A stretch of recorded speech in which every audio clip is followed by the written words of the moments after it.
Welcome back. Thanks for tuning in to All This Math. And for today's lesson, we're going to get into how to find the perimeter and the area of rectangles. All right.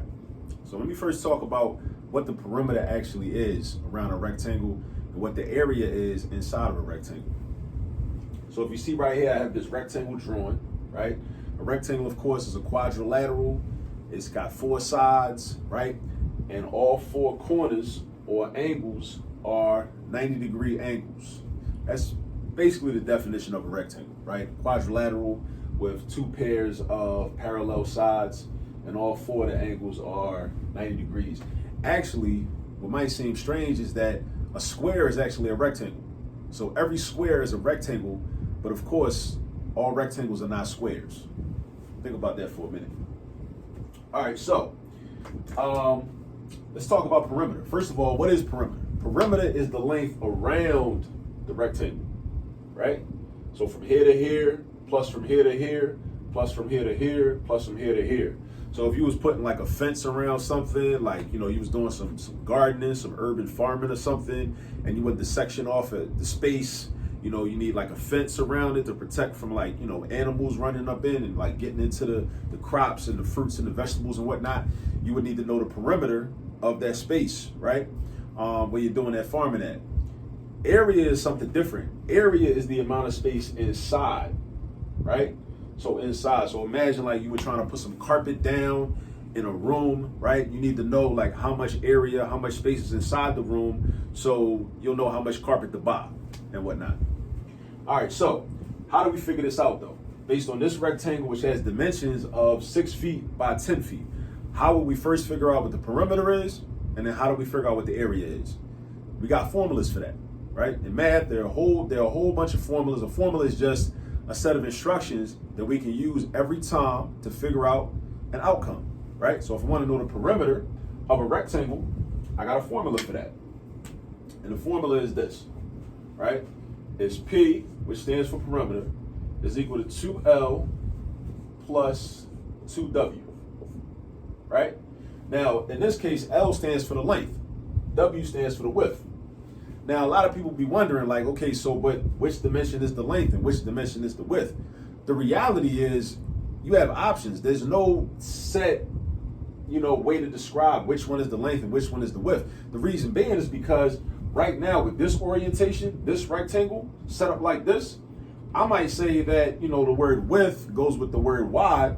So I know like from here to here, this is how I learned about how wide something is, the horizontal dimension. So I might say, okay, well, the width is 10 feet and the length is 6 feet. But what if at the same time, I drew this rectangle a different way and this still part was still 6 feet and it kind of rotated? You know what I mean? Like, you know how like on your phone, when you edit a picture and you can rotate it, you know?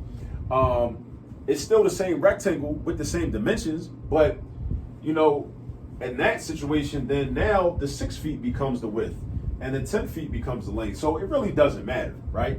I'm gonna just say that L is 6 feet, so the length is 6 feet from here to here, and the width is 10 feet from here to here.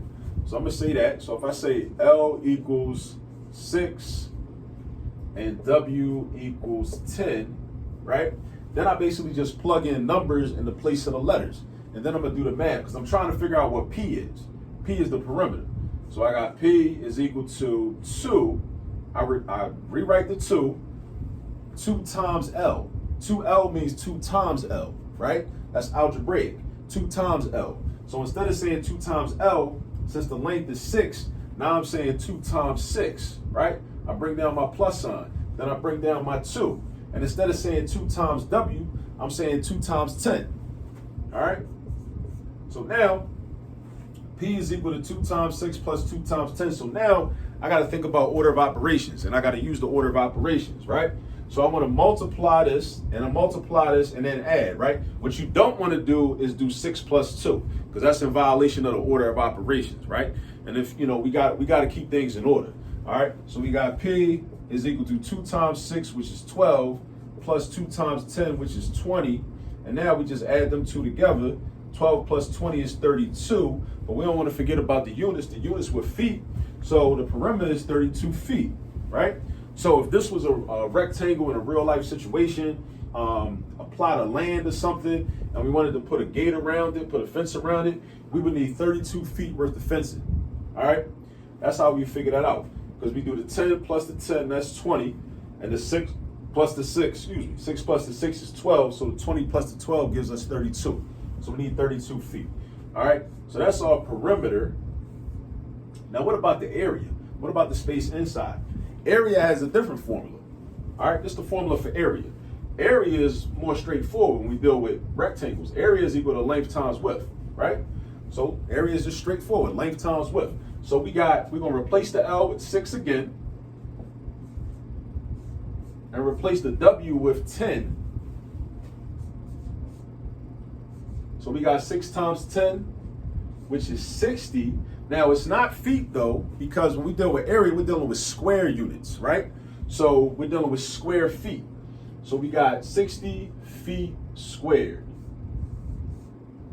That's the area. See how these two numbers are different, right? 32 feet and 60 square feet. Because when we think of area, we think of all the space inside, right? Imagine if it was a bunch of little, if we broke this down into little blocks or little boxes, it would be 60 of them. That's how many of them it would be. It would be 60 of them. 60 little 1 foot by 1 foot squares inside of this space in here. That's what area means, all right? So whenever you're dealing with rectangles, and also keep in mind, different shapes have different formulas for area and perimeter. Like triangles got a different formula for area.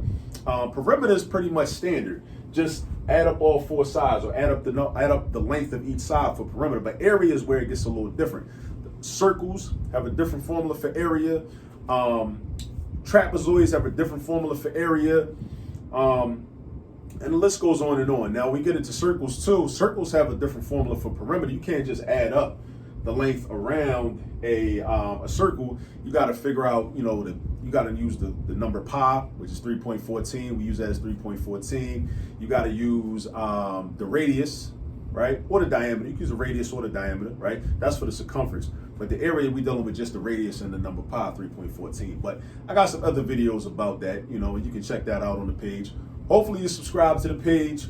If you're not subscribed to the page yet, go ahead and hit the button. Please subscribe to the page and turn on the post notifications, so you'll be alerted when we put out new content.